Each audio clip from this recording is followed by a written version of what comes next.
जैसा कि आप जानते हैं कि इनकम के 5 सोर्स हैं। Salary income, income from house property, business and profession से इनकम, अदर इनकम और 5वां है कैपिटल गेन। तो इन पांचों इनकम में से जो पहले के 4 हैं यानी salary income, income from house property, business professional income और अदर सोर्स, इन चारों को नॉर्मल रेट इनकम बोलते हैं और 5वां जो कैपिटल गेन है इसको स्पेशल रेट इनकम बोलते हैं। तो जो नॉर्मल रेट इनकम है उस पर जो टैक्स अप्लीकेबल होता है वो slab wise normal rate applicable होता है और जो स्पेशल रेट इनकम है इस पर स्पेशल टैक्स के रेट होते हैं। तो एक डिफरेंस नॉर्मल रेट और स्पेशल रेट इनकम में एक डिफरेंस तो ये है कि दोनों के रेट अलग अलग हैं। और नंबर 2, जो इन दोनों तरह के इनकम में एक डिस्पैरिटी है, बहुत बड़ी डिस्पैरिटी है, वो ये है कि नॉर्मल रेट के जो इनकम है उस इनकम पे सेक्शन 87A का रिबेट जो है वो मिलता है, जबकि स्पेशल रेट पे ये रिबेट नहीं मिलता है।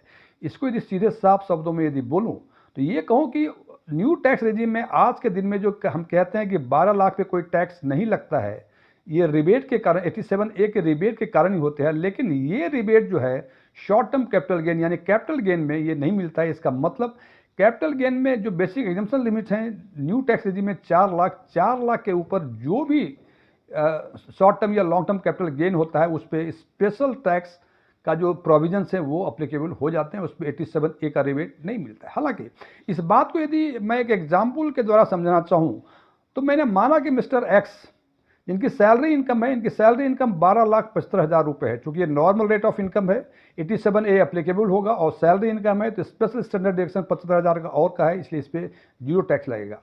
उनकी माँ का रेंटल इनकम है 17 लाख रुपए। चूंकि यह इनकम हाउस प्रॉपर्टीज है इसलिए इसमें 30% का स्टैंडर्ड डिडक्शन अप्लीकेबल है। तो 17 लाख का 30% 5,10,000 होता है। तो स्टैंडर्ड डिडक्शन माइनस करने के बाद जो रिमेनिंग इनकम बचता है वो 11,90,000 बचता है। चूंकि इस पर भी 87A का जो 12 लाख की व्यवस्था है वो लागू है, इसलिए इस पर भी टैक्स नहीं लगेगा। तो 17 लाख का रेंटल इनकम पे 0 टैक्स। उनके फादर है बिजनेस इनकम, इनका 12 लाख का इनकम है, क्योंकि ये भी टैक्स रिबेट में आते हैं 87A में, तो 0 टैक्स।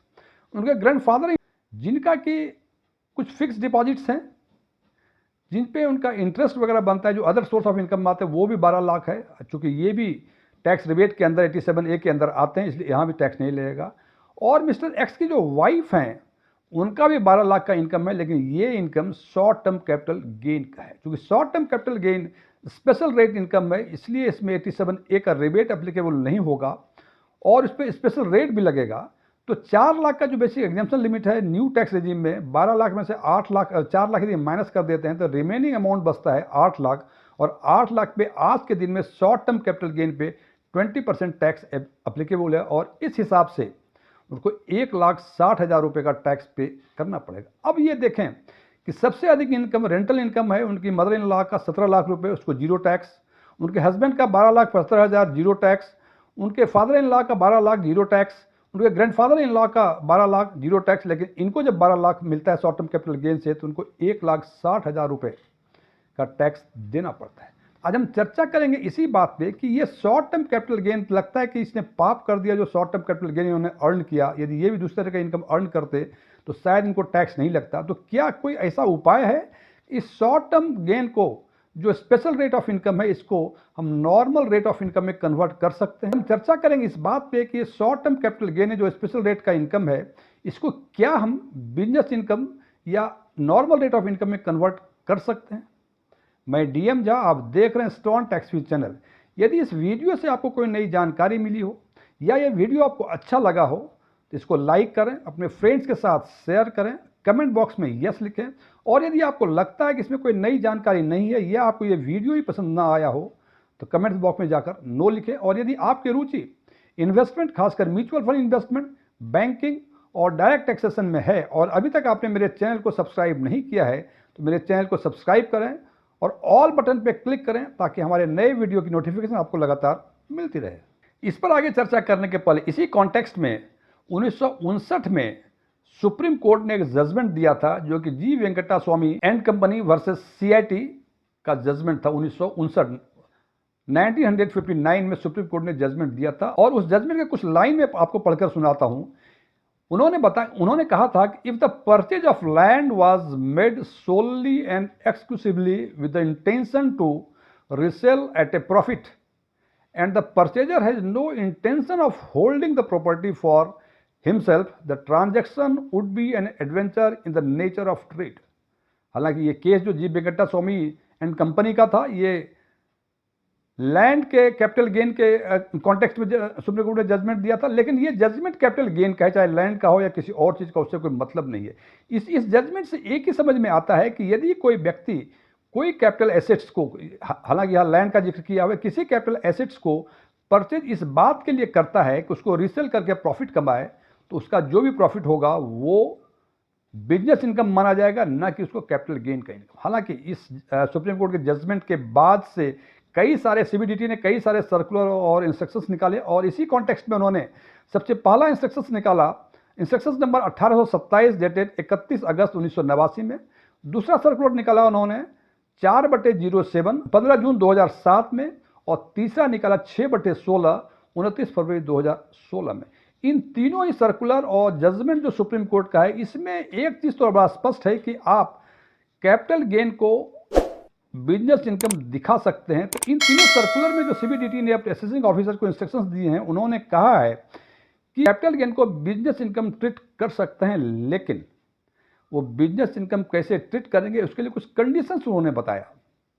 सबसे पहला कंडीशन है कि जिसने भी कैपिटल एसेट परचेज किया है उसका इंटेंशन क्या था, क्या उसका इंटेंशन उसको रिटेन करके इनकम कमाना था या उससे प्रॉफिट कमाना, उसको रीसेल करके प्रॉफिट कमाना था। अब सवाल यह है सामान्य अवस्था में कि आखिर इंटेंशन तय कैसे होगा।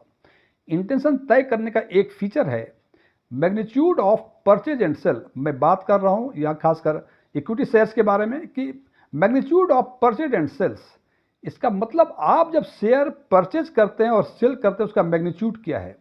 हो सकता है आपने 20 लाख शेयर खरीदे और उसको 2 साल तक नहीं बेचा, तो निश्चित रूप से ये आपका इंटेंशन लगता है कि आपने इन्वेस्टमेंट के लिए इसको किया हुआ है।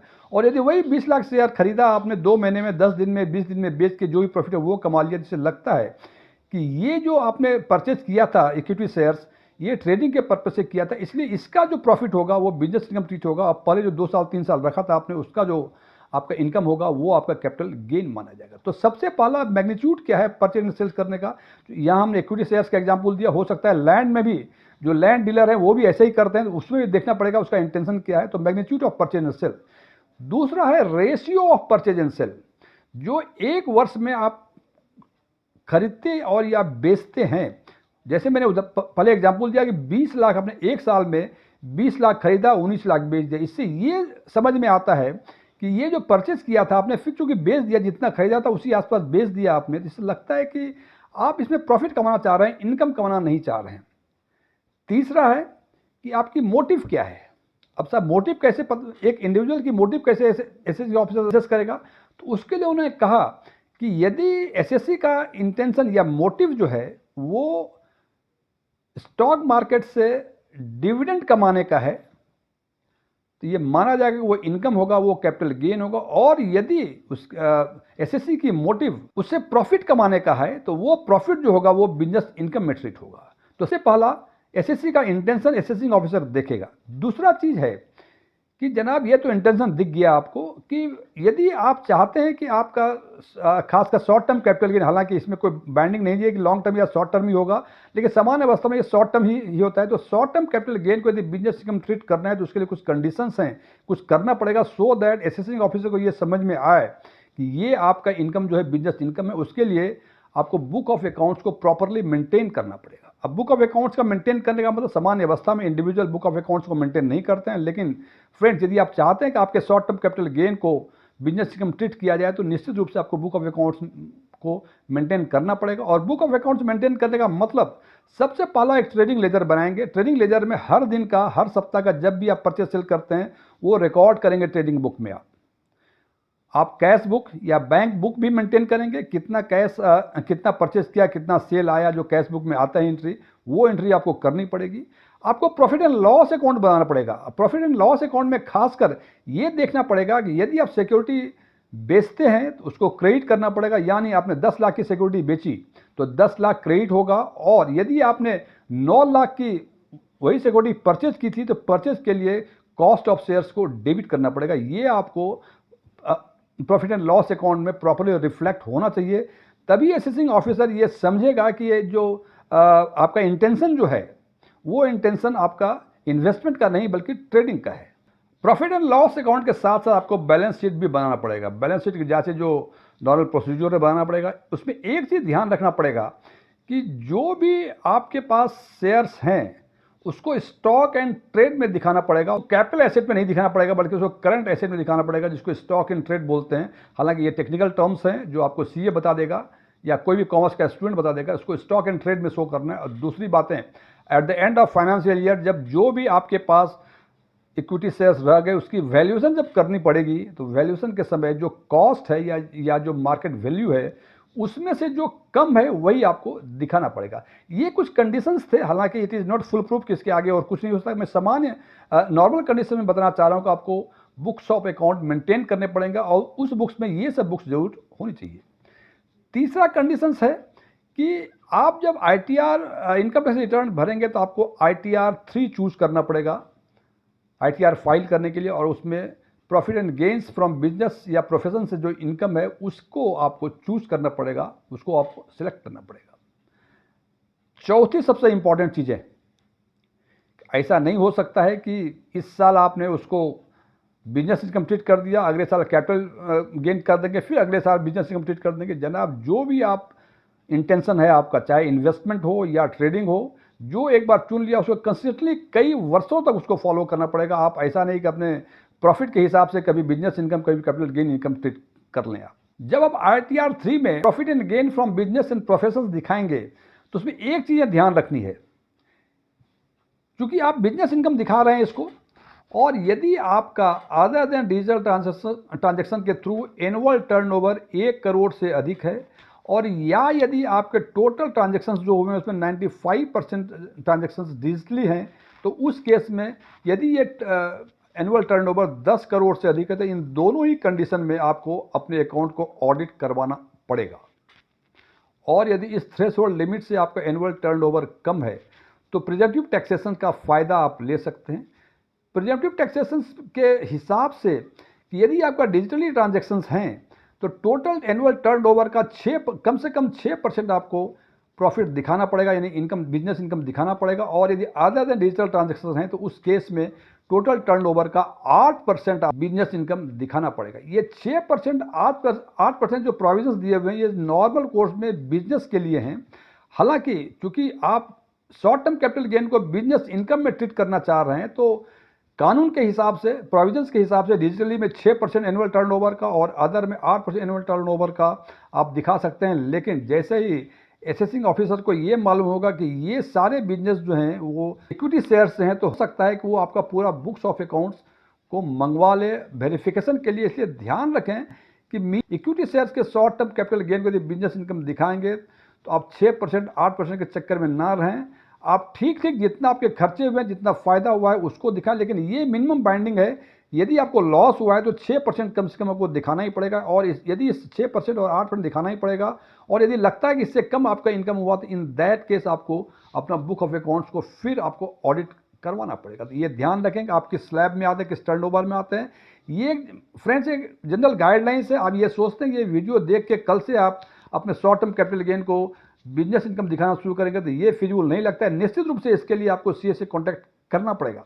नंबर 2, ये सारे प्रोविजंस जो हैं ये capital short term capital gain पे हैं, चाहे वो लैंड प्रॉपर्टी हो, इक्विटी शेयर्स हो या इक्विटी म्यूचुअल फंड हो। लेकिन आपने देखा होगा कि बार बार केवल शेयर्स की बातें कर रहे हैं, हमने इक्विटी म्यूचुअल फंड की बातें एक बार भी नहीं की। जनाब, कानून के तौर से आप इक्विटी म्यूचुअल फंड में भी यदि ऐसा कुछ होता है तो आप दिखा सकते हैं, लेकिन व्यवहारिक समस्याएं इसमें ये होती हैं कि जिस तरह से ट्रेडिंग हम करते हैं इक्विटी शेयर्स में, उस तरह से सामान्य अवस्था में इक्विटी म्यूचुअल फंड में ट्रेडिंग हम नहीं करते। ऐसा नहीं है कि आज हमने परचेज किया 10 दिन के बाद बेच दिया, नॉर्मल कोर्स में ऐसा नहीं करते। लेकिन यदि आप ऐसा करते हैं तो म्यूचुअल फंड के शॉर्ट टर्म कैपिटल गेन को भी आप बिजनेस इनकम दिखा के अब टैक्स जीरो कर सकते हैं, या इनकम या टैक्स काफ़ी हद तक कम कर सकते हैं। फ्रेंड्स, ये वीडियो क्लोज करने के पहले मैं कुछ डिस्क्लेमर दे दूं कि मैं ना तो म्यूचुअल फंड एडवाइजर हूं, ना ही मेरे पास MFI का कोई रजिस्ट्रेशन नंबर है, ना ही मैंने सेबी के कोई एग्जाम पास किए हैं, ना ही मैं टैक्स कंसल्टेंट हूं, ना ही मैं चार्टर्ड अकाउंटेंट हूं।